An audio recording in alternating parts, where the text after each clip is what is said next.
লুকানো কোনো নির্বাচন দিতে চাই না, রাতের অন্ধকারে ভোট আমরা চাই না। আমরা চাই যে পরিষ্কার পরিচ্ছন্ন সবার দৃষ্টিগোচর হয় এমন একটা ইলেকশন দিতে।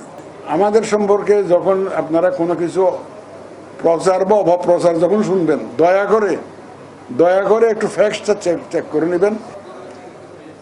কালকে মিডিয়াতে দেখলাম যে আসছে যে আমরা সাংবাদিকদেরকে যে নিষেধাজ্ঞা যাতে সংবাদ সংগ্রহে অসুবিধা সৃষ্টি, বিশ্বাস করবো আমাদের কোনো রকমের কোনো চিন্তা নাই যে সাংবাদিকদেরকে সংবাদ সংগ্রহে কোনো অসুবিধার সৃষ্টি করব, কিন্তু প্র্যাকটিক্যাল প্রবলেমসগুলো আপনাদেরকে একটু বিবেচনা নিতে হবে। আর আমি যদি আপনাদেরকে যদি সিএসি চেয়ারে বসাই দিই, how would you handle this situation?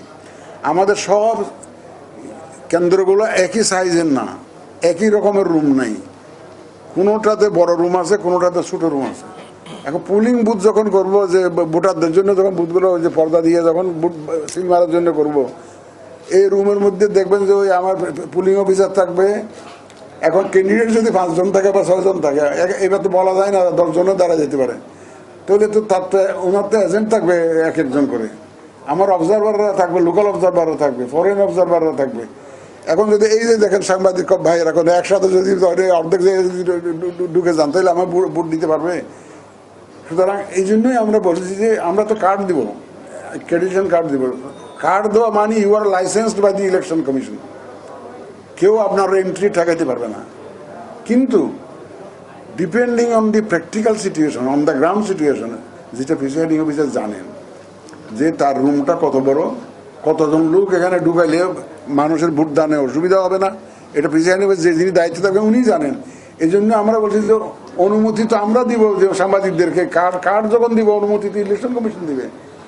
Presiding অফিসারকে একটু জানানো দরকার তো যে আমি বুথে ঢুকতে চাই, তো সে তো উনি বুঝবেন যে এখানে জায়গা আছে কিনা নাই। বলে যে 10 মিনিট থাকতে পারবে, it is not the Quranic versus.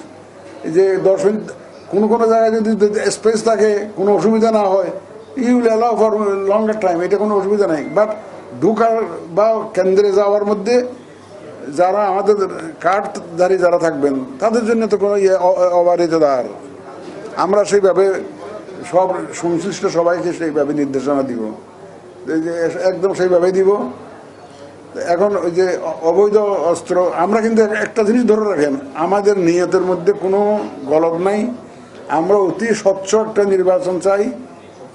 আমরা সাংবাদিক বাইদের সংবাদ সংগ্রহে কোনো অসুবিধা সৃষ্টি করতে চাই না। শুধু প্র্যাকটিক্যাল প্রবলেমটা আপনাদের সামনে তুলে ধরলাম যে আপনাদের বিবেচনার জন্য। নট অনলি দ্যাট, আমরা সাংবাদিক বাইদের সহযোগিতা চাই, আপনাদেরকে পার্টনার হিসাবে পেতে চাই।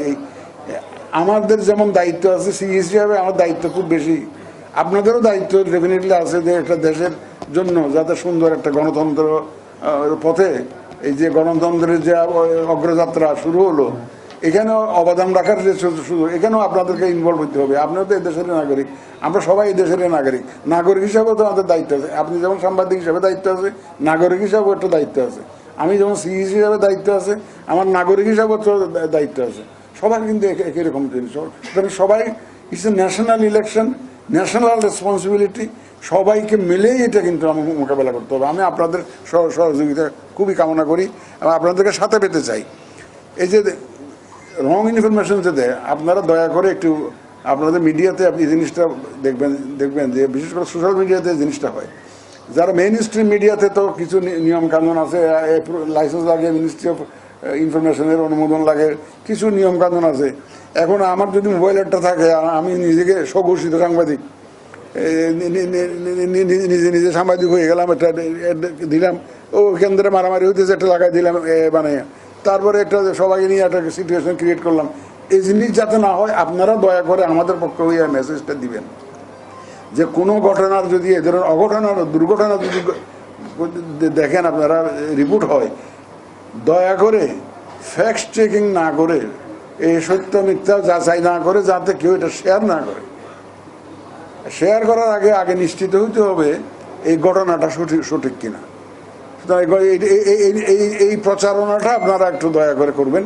এবং আমি চাই যে অ্যাওয়ারনেস রেজিং প্রোগ্রাম, আমরা যে একটা সুন্দর নির্বাচন উপহার দিতে চাই এবং মানুষের জন্য একটা পরিবেশ সৃষ্টি করতে চাই, প্রতিটা বাংলাদেশি যাতে ভোট দিতে পারেন। যেন আমরা যে বিদেশে যে ভোটিংয়ের ব্যবস্থা করেছি, উদ্যোগটা নিয়েছি, এটা তো আগে ছিল না।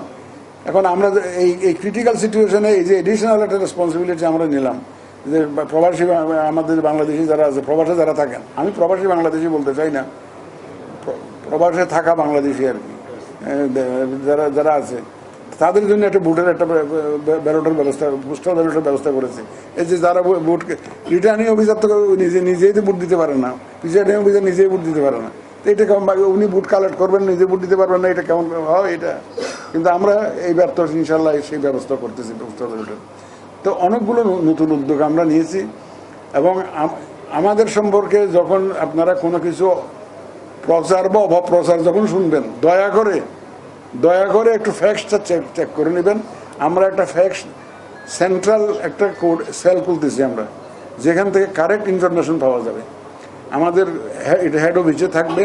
আমরা অলরেডি ইউটিউব চ্যানেল চালু করেছি, আপনারা দেখেছেন কিনা জানি না। ইউটিউব চ্যানেল আমার একটা ভিডিও দিয়ে শুরু করেছি, এটা আমরা চালু করেছি। হ্যাঁ, বলতে পারেন।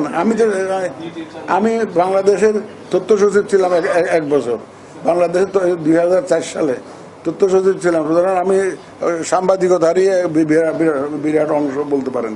আমি সাংবাদিকদের সাথে 1 বছর চলাফেরা করার, ডিল করার সুযোগ, আজ থেকে 20 বছর আগের কথা বলছি আমি, এটা 20-21 বছর আগে।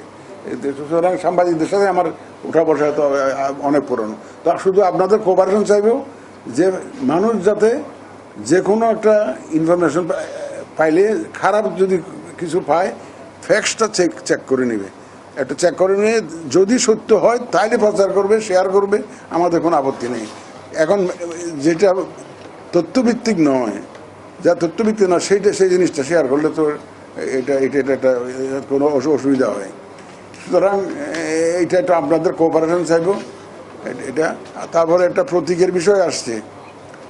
দেখেন, আপনারা তো জানেন, এটা আমাদের ইলেকশন কমিশনের সচিব মহোদয়, সিনিয়র সেক্রেটারি মহোদয় অলরেডি এক্সপ্লেন করেছেন যে